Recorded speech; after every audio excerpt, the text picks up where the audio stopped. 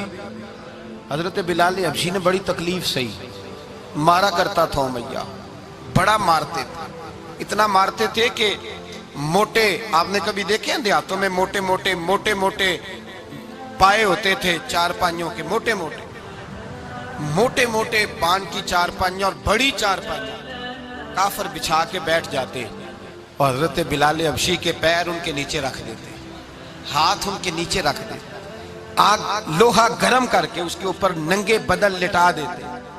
مکے نے بڑی آزمائشیں دیکھی، پھر اسی مکے نے مدینے نے عجیب رنگ دیکھا کہ میرے نبی معراج سے واپس آئے اور حضور نے عظمت دی، فرمایا بلال یار تیرا بڑا مقام ہے، تو مدینے میں چل رہا تھا اور میں جنت میں تیرے قدموں کی آواز سن رہا تھا، کتنا تیرا مقام ہے، کتنا تیرا درجہ ہے، میں وہاں تیرے چلنے کی آواز سن رہا تھا۔ حضرت ابو بکر صدیق رضی اللہ تعالیٰ عنہ نے اس زمانے میں حضور کی نوکری کی جب دوسرا جانثار کوئی نہیں تھا، سارے لوگ تانے دیتے، کہتے ابو بکر تو اکیلا ہی سیانا ہے، سارا مکہ مخالفت کرتا ہے، تو جان ہی نہیں چھوڑتا، سارا زمانہ مخالفت کرتا۔ ابو بکر صدیق نے مال بھی دیا، جان بھی دی، شہزادی حضرت عائشہ بھی دی حضور کی خدمت میں، ہر چیز لٹا دی۔ دنیا کو پتا اس دن چلا جس دن میرے رسول پاک صلی اللہ علیہ وسلم مسجد نبی میں بیٹھے تھے، درجنوں صحابہ تھے، حضور نے فرمایا ابو دردہ کو تو بلاؤ۔ جناب ابو دردہ حاضر ہوئے تو کہتے ہیں حضور کا چہرہ دیکھا تو ناراضگی ہے چہرے پہ، میں نے دیکھتے ہی کہا حضور آپ مجھ سے ناراض ہیں؟ حضور نے فرمایا ہاں میں ناراض ہوں۔ جب یہ لفظ کہے تو میں کانپنے لگا، حضور ناراض ہو گئے؟ میں نے کہا یا رسول اللہ میری غلطی۔ تو نبی پاک نے فرمایا تو میرے ابو بکر کی عظمت نہیں جانتا؟ حضور جانتا ہوں۔ حضور کیا ہوا؟ نبی پاک نے فرمایا کل تو گلی میں گزر رہا تھا، ابو بکر بھی گزر رہا تھا، تو نے سوچا ہی نہیں تو میرے ابو بکر کے آگے آگے چل رہا تھا؟ یہ خیال ہی نہیں آیا، تجھے پتا نہیں کہ جس نے میرے ساتھ نیکی کی میں نے بدلہ چکا دیا ہے، ابو بکر کا بازو تھام کے اللہ کی بارگاہ میں لے جاؤں گا، میرا رب بھی اسے بدلے عطا فرمائے گا۔ یہ عظمت، یہ شان، یہ بلندی اور رفعت مشکلات سے گزرنے کے بعد ملی۔ میرے نبی پاک صلی اللہ تعالیٰ علیہ وسلم کے ساتھ مولا کائنات شیر خدا حضرت علی نے 9 سال کی عمر سے وفا شروع کی اور تا دم آخری حضرت علی نے وفا کی مصطفیٰ سے، کٹھن مراحل سے گزرے، کٹھن مراحل سے۔ حضرت علی کہتے ہیں میں ہر جنگ میں ہر جہاد میں ساتھ تھا، پر جس دن مکے اور مدینے سے آنے والوں کو حضور بھائی بھائی بنا رہے تھے، مہاجر اور انصار کو بھائی بھائی بنا رہے تھے، فرماتے ہیں میں تنہا کھڑا تھا، کوئی کسی کا بھائی بن گیا، کوئی کسی کا بھائی بن گیا، میں اکیلا کھڑا تھا اور میں سوچ رہا تھا کہ یار میں کدھر جاؤں۔ کہتے ہیں میں اس حد تک آیا کہ میرے آنسو بہنے لگے، لیکن میری مشکلات کو آسانی تب ملی جب مدینے کے چاند دھیرے سے اٹھے، میرے قریب آئے، میرا بازو تھاما اور فرمایا علی باقی سارے بھائی بھائی بن گئے ہیں، انت اخی فی الدنیا والآخرہ، تو میرا بھائی ہے، دنیا میں بھی میرا بھائی ہے، قیامت کے دن بھی میرا بھائی ہے۔ حضور نے اعزاز دیا اور غدیر خم کے موقع پر حضرت علی کا بازو تھام کے کھڑا کر کے حضور نے فرمایا من کنت مولا ہوں فہذا علی مولا، فرمایا جس کا میں مولا ہوں اس کے علی بھی مولا ہے۔ محبوب پاک سید عالم صلی اللہ علیہ وسلم نے جن لوگوں نے مشکلات برداشت کی پھر ان کو اعزاز ملا، ان کو درجے ملے، ان کے لیے جو آسانی۔ حضرت عثمان غنی نے صحابہ میں سب سے زیادہ مظلومیت کاٹی، سب سے زیادہ مظلومیت، 40 دن پانی بند رہا، کھانا بند رہا، تکلیف اور آزمائش کا وقت ہوا۔ امام جلال الدین سیوطی رحمت اللہ تعالیٰ علیہ الحاویل الفتاوی میں لکھتے ہیں، کہتے ہیں جب حضرت عثمان غنی پر کھانا اور پانی بند تھا، ایک شام حضرت عبداللہ بن سلام ملنے گئے، اس شام، اس صبح جس شام حضرت سیدنا عثمان غنی شہید ہوئے، جناب عبداللہ ابن سلام کہنے لگے عثمان تیرا کیا حال ہے، کس پوزیشن میں ہے؟ تو کہتے ہیں جناب عثمان غنی کہنے لگے عبداللہ آج میں بڑا سکھ میں ہوں۔ کہا 40 دن بیت گئے، کھانا نہیں آیا، پانی نہیں آیا، تو آج کیوں سکھی ہو؟ فرمانے لگے آج مدینے کی سامنے والی گلی میں نے مصطفیٰ کا دیدار کیا ہے، اور نبی پاک صلی اللہ علیہ وسلم نے فرمایا عثمان اگر تو کہے تو تیرے لیے پانی کا بندوبست کر دیا جائے، تیری مشکل آسان ہو جائے، اور اگر تو کہے تو تیرے لیے وہ آسانی کی جائے کہ آج تو میرے پاس آ کے روزہ افطار کر لے۔ تو حضرت عثمان غنی کہنے لگے میں نے مصطفیٰ سے عرض کیا حضور مجھے یہاں کا سکھ نہیں چاہیے، مجھے وہ آسانی چاہیے جو آپ کے پاس افطار سے ملے گی۔ فرمانے لگے آج میں رخصت ہو جاؤں گا، افطار رسول اللہ کے پاس کروں گا۔ حضرت عبداللہ ابن سلام فرماتے ہیں پھر اس شام حضرت عثمان شہید ہو گئے۔ لوگ کہنے لگے عثمان شہید ہو گئے، اور میں کہنے لگا نہیں، انہوں نے جا کے نبی پاک کے دسترخوان پہ روزہ افطار کر لیا ہے۔ روزہ افطار بھائی، پھر بعد میں جو آسانی ملی ان لوگوں، جو ان لوگوں کو درجات نصیب ہوئے۔ کٹھن حضرت عبداللہ مزنی حضور کے غلام تھے، قبیلہ مزن کے رہنے والے، والد فوت ہو گئے، چچا نے پالا تھا، اسلام قبول کر لیا، چچا اسلام